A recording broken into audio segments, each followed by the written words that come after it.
My hands were sweating, and I don't mean that kind of light, oh, it's a little warm in here sweat. No, this was the real deal. Palm dripping, should not have worn a gray shirt, full-on panic sweat. See, I was 28, just got my first promotion to team lead, and I was about to walk into my very first meeting as the boss, with a team that included my lunch buddy, Karthik.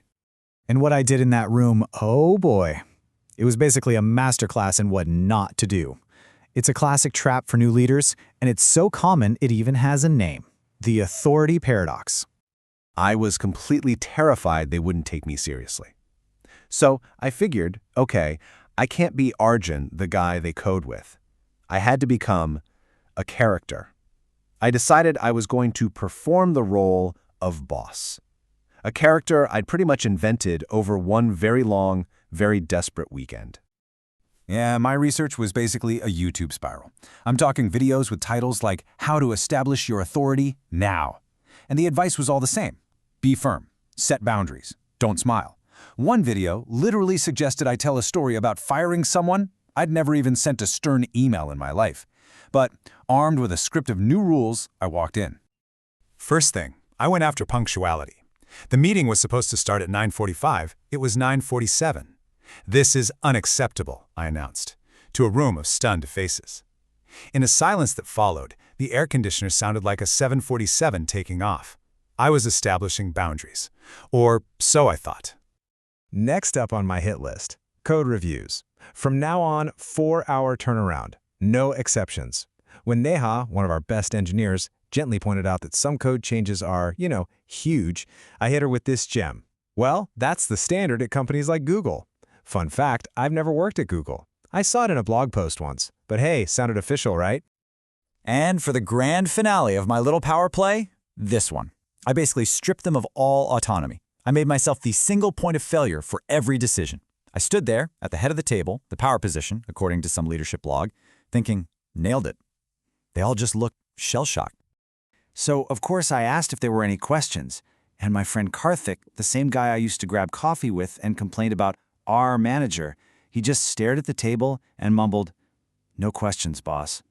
He'd never ever called me that before, and that one word, boss, just created this huge canyon between us that wasn't there 5 minutes earlier. I thought I'd get respect, but what followed was just silence. This really chilling, uncomfortable silence. I did everything the internet gurus told me to do, so why did it feel like I just tanked my entire team's morale?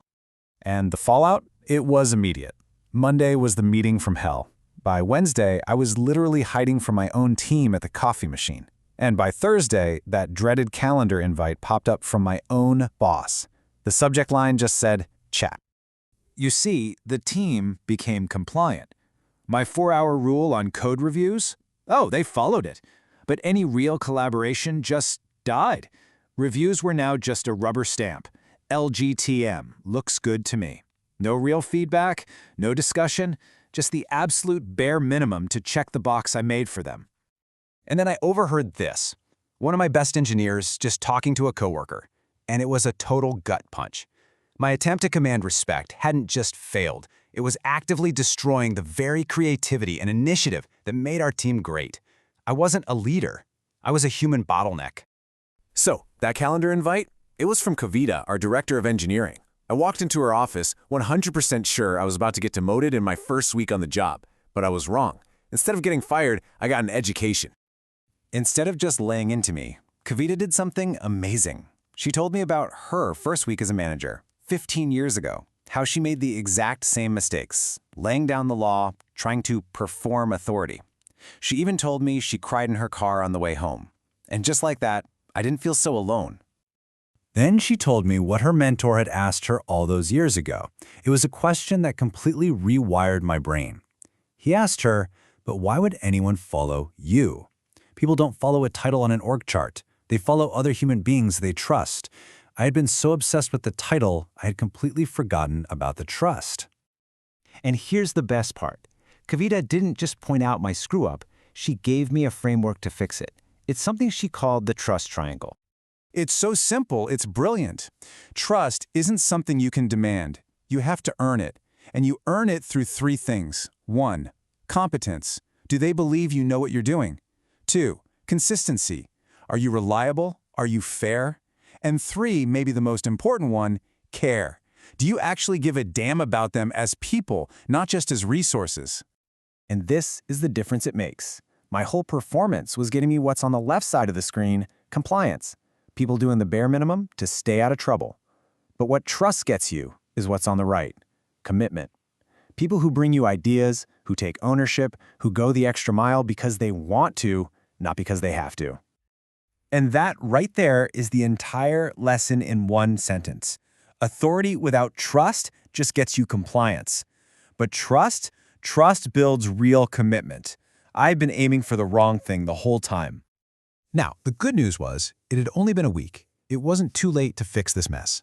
Kavita gave me a clear, simple plan to stop performing and actually start leading.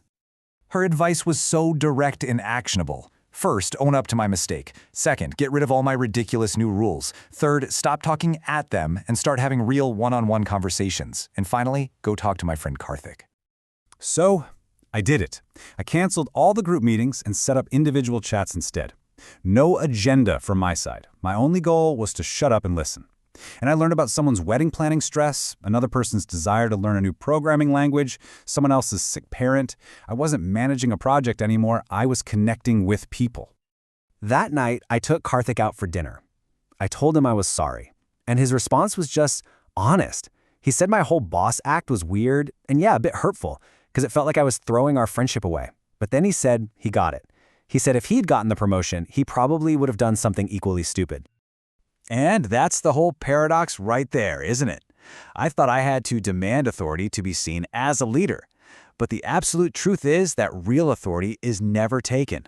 It's given to you.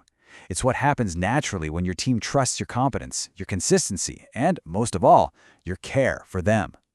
So, the question I want to leave you with is pretty simple.